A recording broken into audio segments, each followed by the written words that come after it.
കാർഷിക ലോകത്തെ വാർത്തകൾ. ആഗോള വിപണിയിൽ റബ്ബർ മുന്നേറ്റം തുടരുമ്പോഴും കേരളത്തിൽ വിലയിൽ മാറ്റമില്ല. അതേസമയം ഏലം ഉൽപ്പാദനത്തിൽ പ്രതിസന്ധി നേരിടുകയാണ്. നാളികേര വിപണി പ്രതീക്ഷ നൽകുന്നുവെങ്കിൽ കുരുമുളക് കർഷകർ നിരാശയിലാണ്. ഏഷ്യൻ റബ്ബർ അവധി വ്യാപാര രംഗത്ത് ശക്തമായ കുതിച്ചുചാട്ടം. ചൈനീസ് പുതുവർഷ ആഘോഷങ്ങളിലേക്ക് തിരിയും മുന്നേ തിരക്കിട്ട് പുതിയ കരാറുകൾക്ക് ചൈനീസ് ടയർ വ്യവസായികൾ തായ്ലാന്റിൽ ഇറങ്ങിയത് ബാങ്കോക്കിൽ ഷീറ്റ് വില 20,959 രൂപയിൽ നിന്നും 21,692 രൂപയിലേക്ക് ഉയർത്തി. ഇതിനിടയിൽ ജപ്പാനിൽ റബ്ബർ അവധി വ്യാപാരത്തിൽ ശക്തമായ നിക്ഷേപ താൽപര്യം അനുഭവപ്പെട്ടതോടെ ഒക്ടോബറിന് ശേഷമുള്ള ഏറ്റവും ഉയർന്ന നിലവാരം വിപണി ദർശിച്ചു. ജപ്പാൻ ഒസാക്കയിലെ റബ്ബർ വില 5.8 yen ഉയർന്ന് കിലോ 382 yen വരെ കയറി. പ്രതികൂല കാലാവസ്ഥയിൽ പല രാജ്യങ്ങളിലും റബ്ബർ ഉൽപ്പാദനം കുറഞ്ഞ വിവരം കുതിപ്പിന് വേഗത പകർന്നു. കേരളത്തിൽ 4ാം ഗ്രേഡ് കിലോ 192 രൂപയിൽ സ്റ്റഡിയാണ്. ഇന്തോനേഷ്യ കുരുമുളക് വില വീണ്ടും ഉയർത്തി. ചൈനീസ് പുതുവത്സരാഘോഷങ്ങൾക്കുള്ള തിരക്കിട്ട വാങ്ങലുകൾ ഉത്സാഹിച്ചു.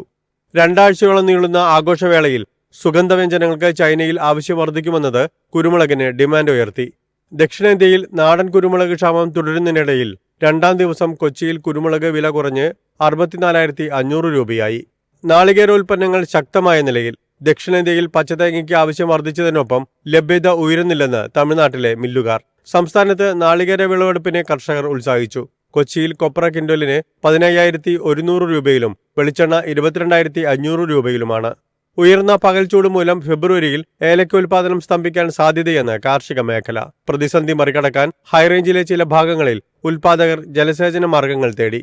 ഗ്വാട്ടിമലയിലും ഉൽപാദനം ചുരുങ്ങിയതിനാൽ യൂറോപ്യൻ രാജ്യങ്ങൾ ഇന്ത്യൻ ഏലത്തിലേക്ക് ശ്രദ്ധ തിരിച്ചാൽ വില ഇനിയും മുന്നേറാം.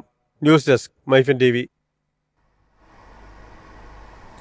രാജ്യത്ത് പച്ചക്കറി വിലയിൽ ജനുവരിയിൽ 40% കുറവ് രേഖപ്പെടുത്തി. ഖാരിഫ് വിളവെടുപ്പും ഇറക്കുമതി വർധനയുമാണ് മൊത്ത വിപണി നിരക്കിൽ ഇടിവുണ്ടാക്കിയത്. ജനുവരിയിലെ ആദ്യ 2 ആഴ്ചയ്ക്കുള്ളിൽ പച്ചക്കറി വില 40% വരെ കുറഞ്ഞതായി റിപ്പോർട്ട്. പുതിയ ഉൽപ്പന്നങ്ങളുടെ വരവ് മൊത്ത വിപണി വില കുറയ്ക്കുന്നതിന് സഹായകമായി. ഖാരിഫ് വിളവെടുപ്പ് മെച്ചപ്പെട്ടതും ഇറക്കുമതി വർദ്ധിച്ചതുമാണ് വിലയിടിവിന് വഴിവെച്ചത്. അന്താരാഷ്ട്ര വിലയിൽ ഇടിവുണ്ടായതും നേട്ടമായി. തക്കാളി, ഉരുളക്കിഴങ്ങ്, ഉള്ളി, അരി, പയർവർഗ്ഗങ്ങൾ തുടങ്ങിയ അവശ്യവസ്തുക്കളുടെ വിലയിടിവ് ഉപഭോക്താക്കൾക്ക് ആശ്വാസമായിരിക്കുകയാണ്. ചില്ലറ പണപ്പെരുപ്പം 4 മാസത്തെ ഏറ്റവും താഴ്ന്ന നിലയായ 5.22% കുറയുകയും ചെയ്തു. ഡിസംബറിൽ എല്ലാ പയർവർഗ്ഗങ്ങളുടെയും വിലയിൽ തുടർച്ചയായി 20 മുതൽ 30% വരെ ഇടിവ് രേഖപ്പെടുത്തി. തുവരപ്പരിപ്പിനും ഉഴുന്നിനുമാണ് ഏറ്റവും വില കുറഞ്ഞത്. ഔദ്യോഗിക കണക്കുകൾ പ്രകാരം ഈ സാമ്പത്തിക വർഷം മൊത്തം ഖാരിഫ് അരി ഉൽപാദനം 6.67 മില്യൺ മെട്രിക് ടൺ ഉയർന്ന് 199.93 മില്യൺ മെട്രിക് ടണ്ണിലെത്തുമെന്നാണ് പ്രതീക്ഷിക്കുന്നത്. News desk MyFin TV. വിലയിലെ ഏറ്റക്കുറച്ചിലുകളും കയറ്റുമതി മാനദണ്ഡങ്ങളും മഞ്ഞൾ വിപണിക്ക് വെല്ലുവിളിയാകുന്നു. കയറ്റുമതി പ്രോത്സാഹിപ്പിക്കുവാനും ഉൽപ്പാദനം ഉയർത്താനും ലക്ഷ്യമിട്ട് മഞ്ഞൾ ബോർഡ് സ്ഥാപിച്ച പശ്ചാത്തലത്തിലാണ് റിപ്പോർട്ട്. ആഗോള മഞ്ഞൾ വ്യാപാരത്തിന്റെ 62%-ലധികം സംഭാവന ചെയ്യുന്നത് ഇന്ത്യയാണ്. എന്നാൽ ഇന്ത്യൻ മഞ്ഞൾ വിപണിയുടെ കൂടുതൽ വളർച്ചയെ തടസ്സപ്പെടുത്തുന്ന വെല്ലുവിളികൾ ഏറെയാണ്. പ്രധാന കയറ്റുമതി വിപണികളിൽ സുഗന്ധദ്രവ്യങ്ങൾ നിരസിക്കൽ, കർഷകർ കൃഷിയിൽ നിന്ന് പിന്മാറുന്നതിലേക്ക് നയിക്കുന്ന വിലയിലെ ഏറ്റക്കുറച്ചിലുകൾ, കമ്പനികൾക്കാവശ്യമായ കുർക്കുമിൻ അളവ് കൈവരിക്കാത്തത് എന്നിവ അവയിൽ ഉൾപ്പെടുന്നുവെന്നാണ് റിപ്പോർട്ട് ചൂണ്ടിക്കാട്ടുന്നത്. പുതുതായി ആരംഭിച്ച ദേശീയ മഞ്ഞൾ ബോർഡ് അന്താരാഷ്ട്ര തലത്തിൽ പുതിയ വിപണികൾ വികസിപ്പിക്കാൻ സഹായിക്കുമെന്ന് കേന്ദ്ര വാണിജ്യ മന്ത്രി പീയൂഷ് ഗോയൽ പ്രത്യാശ പ്രകടിപ്പിച്ചതിന്റെ പശ്ചാത്തലത്തിലാണ് റിപ്പോർട്ട് പുറത്തിറക്കിയത്. തെലങ്കാനയിലെ നിസാമാബാദ് ആസ്ഥാനമായുള്ള മഞ്ഞൾ ബോർഡിന്റെ ആദ്യ ചെയർപേഴ്സൺ പല്ലേ ഗംഗാ റെഡ്ഡിയാണ്. News desk MyFin TV. Sabarimala സീസണിൽ കുരുമുളകിന് ഡിമാൻഡ് ഉയർന്നതായി റിപ്പോർട്ട്. പോയ വാരം കുരുമുളകിന് തുടർച്ചയായി വില വർദ്ധിച്ചിരുന്നു. ശബരിമല തീർത്ഥാടന സീസൺ കേരളത്തിൽ കുരുമുളകിനുള്ള ആവശ്യകത വർദ്ധിപ്പിച്ചിട്ടുണ്ട്. തമിഴ്നാട്ടിലെ തേനി പ്രദേശമായ കമ്പത്തുനിന്ന് ഇടുക്കി വഴി വരുന്ന തീർത്ഥാടകർ കുമളിയിൽ നിന്ന് തിരികെ പോകുമ്പോൾ കുരുമുളക് വാങ്ങുന്നുണ്ടെന്നാണ് വ്യാപാരികൾ വ്യക്തമാക്കുന്നത്. ഈ വർഷം ശബരിമല തീർത്ഥാടകരുടെ എണ്ണം കൂടുതലാണ്. എല്ലാ ശബരിമല സീസണിലും 3000 ടൺ കുരുമുളക് വിറ്റഴിക്കാറുണ്ട്. പുതിയ ഫാം ഗ്രേഡ് കുരുമുളകിന്റെ ലഭ്യത കുറവായതിനാൽ പുതിയതായി വിളവെടുത്ത കുരുമുളകും പഴയ വിളയോടൊപ്പം കലർത്തുന്നുണ്ടെന്നാണ് വ്യാപാരികൾ ചൂണ്ടിക്കാട്ടുന്നത്. ശബരിമല സീസൺ ഈ ആഴ്ചയോടെ അവസാനിക്കുകയാണ്. ഇതോടെ ഈ ആഴ്ച പുതിയ കുരുമുളക് വിപണിയിലെത്തിയേക്കും. കാലാവസ്ഥാ വ്യതിയാനം മൂലം പലയിടങ്ങളിലും വിളവെടുപ്പ് വൈകിയാണ് തുടങ്ങിയത്. മസാല നിർമ്മാതാക്കളിൽ നിന്നുള്ള വർദ്ധിച്ചുവരുന്ന ആവശ്യം കാരണം 2024 ആഭ്യന്തര ഉപഭോഗം വർദ്ധിച്ചുവരികയാണെന്നും 1,31,000 ടണ്ണിലെത്തിയെന്നും ഇന്ത്യൻ പെപ്പർ കമ്മ്യൂണിറ്റി വാർഷിക സെഷൻ കണക്കുകൾ ചൂണ്ടിക്കാട്ടുന്നു. ക്രിസ്മസിന് ശേഷം ആദ്യമായി ചൊവ്വാഴ്ചയാണ് കുരുമുളകിന് വിലയിടിഞ്ഞത്. News desk MyFin TV. ഇന്ത്യയുടെ ഭക്ഷ്യ എണ്ണ ഇറക്കുമതിയിൽ 13% വർധന. സോയാബീൻ, സൂര്യകാന്തി എണ്ണ എന്നിവയുടെ ഇറക്കുമതിയിലുണ്ടായ വർധനവാണ് ഇതിന് ആക്കം കൂട്ടിയത്. പാം ഓയിലിന്റെ വിപണി വിഹിതത്തിൽ ഇടിവുണ്ടായതായും വിലയിരുത്തൽ.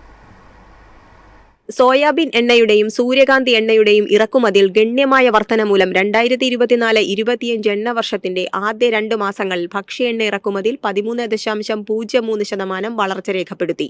പാം ഓയിലിന്റെ ഇന്ത്യയിലെ വിപണി വിഹിതം മന്ദഗതിയിലാവുകയും സോയാബീൻ എണ്ണയുടെ വിഹിതം വർദ്ധിച്ചുകൊണ്ടിരിക്കുകയാണെന്നും solvent extractors association executive director BV Mehta പറഞ്ഞു. സോൾവെന്റ് എക്സ്ട്രാക്ടേഴ്സ് അസോസിയേഷൻ ഓഫ് ഇന്ത്യയുടെ കണക്കുകൾ പ്രകാരം 2024-25 എണ്ണ വർഷത്തിന്റെ ആദ്യ 2 മാസങ്ങളിൽ രാജ്യം 27.25 ലക്ഷം ടൺ ഭക്ഷ്യ എണ്ണ ഇറക്കുമതി ചെയ്തിട്ടുണ്ട്. കഴിഞ്ഞ വർഷം ഇത് 24.55 ലക്ഷം ടണ്ണായിരുന്നു. News desk MyFin TV. രാജ്യത്ത് ഗോതമ്പ് കൃഷിയുടെ വിസ്തൃതി വർദ്ധിച്ചു. ഈ മാസം 10 വരെയുള്ള കണക്കനുസരിച്ച് ഒട്ടുമിക്ക റാബി വിളകളുടെ വിസ്തൃതിയിലും വർധനവുണ്ടായിട്ടുണ്ട്. 2024-25 റാബി സീസണിൽ ഇതുവരെ ഗോതമ്പ് വിതയ്ക്കൽ 1.4% വർദ്ധിച്ച് 320 ലക്ഷം ഹെക്ടറിലെത്തി. കഴിഞ്ഞ സീസണിൽ 318.33 ലക്ഷം ഹെക്ടറായിരുന്നു ഗോതമ്പ് കൃഷി ചെയ്തിരുന്നത്. ഈ മാസം 4 മുതൽ 10 വരെയുള്ള കണക്കുകൾ പ്രകാരം ആഴ്ചതോറുമുള്ള കൃഷി വിസ്തൃതി 26,000 ഹെക്ടർ മാത്രമായിരുന്നു. കാലാവസ്ഥാ വ്യതിയാനം മൂലം കടുക് കർഷകരിൽ പലരും ഗോതമ്പ് കൃഷിയിലേക്ക് തിരിഞ്ഞതാണ് ഇതിന് പ്രധാന കാരണം. കൃഷി മന്ത്രാലയത്തിന്റെ കണക്കുകൾ പ്രകാരം കഴിഞ്ഞ വർഷം ഇതേ കാലയളവിൽ ഗോതമ്പ് വിതച്ചത് 315.64 ലക്ഷം ഹെക്ടറാണ്. നെല്ലൊഴികെയുള്ള റാബി വിളകളുടെ വിതയ്ക്കൽ പൂർത്തിയായിട്ടുണ്ട്. നേരത്തെ വിതച്ച വിളകളിൽ പലതും മാർച്ചിൽ വിളവെടുക്കാൻ തുടങ്ങുമെന്നാണ് കർഷകർ പ്രതീക്ഷിക്കുന്നത്. അതേസമയം പയറുവർഗ്ഗങ്ങളുടെ കൃഷി വിസ്തൃതിയിൽ ഇടിവുണ്ടായിട്ടുണ്ട്. News desk MyFin TV.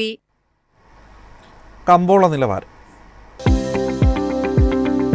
ഇന്നത്തെ കമ്പോള നിലവാരം: RSS 4 192, RSS 5 188, ലാറ്റക്സ് 138, ജാതിക്ക 380, ജാതിപത്രി 2100 മുതൽ 2300 വരെ, ഗ്രാമ്പു 900, അടയ്ക്ക 250, കാപ്പിക്കുരു 240, കൊക്കോ പരിപ്പ് 750, കുരുമുളക് ഗാർബിൾ 66,500, കുരുമുളക് അൺഗാർബിൾ 64,500, ഏലക്ക 3000 മുതൽ 3100 വരെ, വെളിച്ചെണ്ണ 22,400, കൊപ്ര 17,300, ചുക്ക് 32,500.